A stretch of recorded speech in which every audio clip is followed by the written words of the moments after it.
Hi, this is a short tutorial to give you a couple options for dodging and burning your image.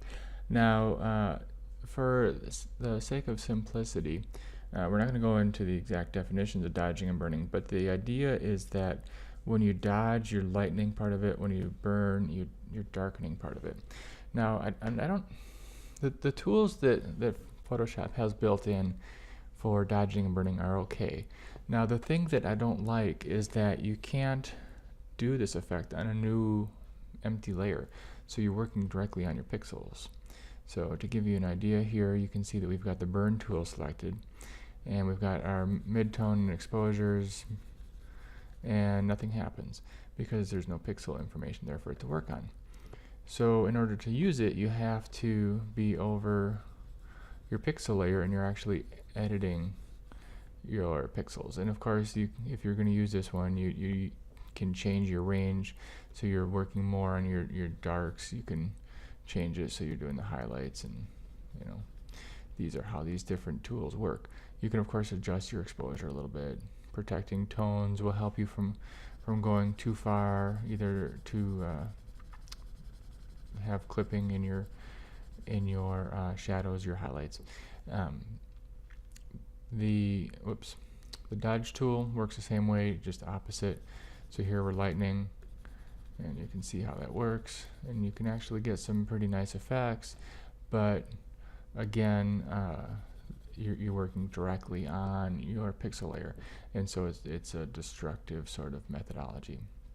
So what we're going to do is we're going to go back to the original and show you a couple different ways. So in a previous one, I showed you how you can use different curves and curves layer to get the same effect. So we do curves. Here we're going to make this one for brightening, and again we're going to call this one dodge. And the key is that you invert your layer mask, and so doing that, it's just Control-I on the keyboard, or you can do image, you can do adjustments, and you can do invert. If you're on a Mac, it's Command-I.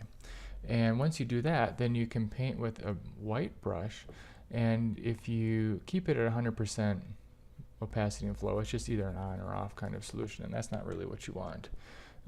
You bring these down somewhere in the 20 to 30 range, and you can get a pretty good feathering effect. And here you can see we can selectively make a few little edits here and there, and by having opacity and flow relatively down, the feathering makes it so your effect isn't quite so obvious. And whenever you're doing your edits, having your effect be not quite so obvious is a good thing. So again, here we'll just make a quick burn layer. We'll do the same thing, Control-I or Command-I. Let's burn, and we will paint with the white brush to bring in some of these details. And here maybe we wanted to lower the values here very selectively for maybe this rock. Anyways, it's a pretty decent solution. But then the way that Adobe products work is there are often many solutions that you can do. And I'm going to turn these off because I wasn't actually trying to do anything in particular. The next one we're going to do is we're going to make a couple of empty pixel layers. And this one here, we're going to call this dodge. We're going to call this one burn. The key for this technique is that we're going to use different blending modes.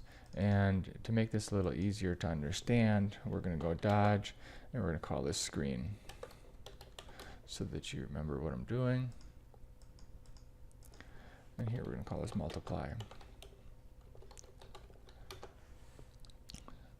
So changing your blending modes, we're going to put this multiply.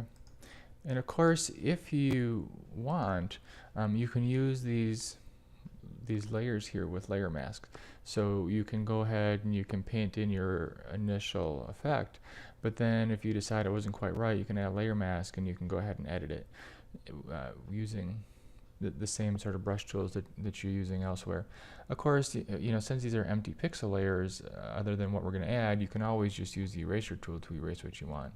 But I find that you can usually get a better effect, kind of going plus minus by working on the layer mask. For the sake of convenience, we're just going to keep this where it is. So dodge, this is a screen mode. What we're going to use again is a brush tool, and I'll put these at 100% so that you can see an easy effect. But again, these things work best when you have a low passing and low flow so that you can have a feathered effect.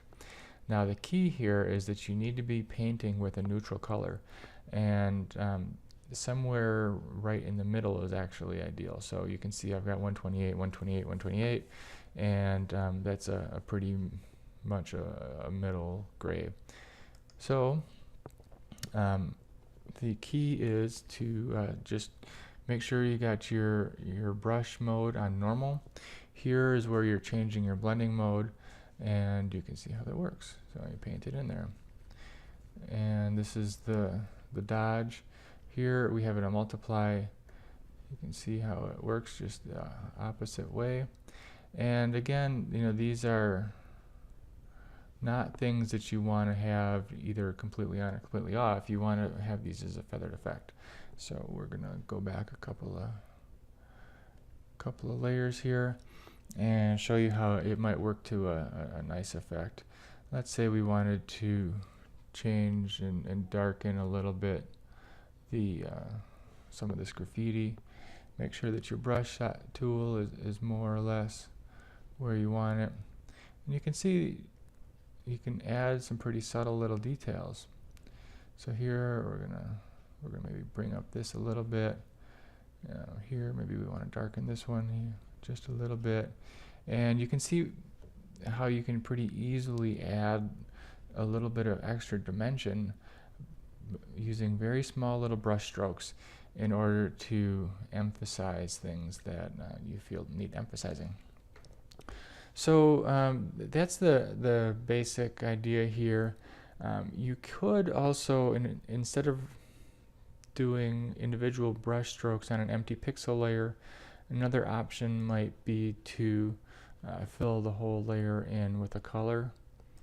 And we'll go with gray here, and then change your blending mode. So here we're going to brighten everything up, but of course you don't want everything to be that bright. So what we're going to do here is add a black layer mask. So hold down the Alt key while you add a layer mask. It's going to be black.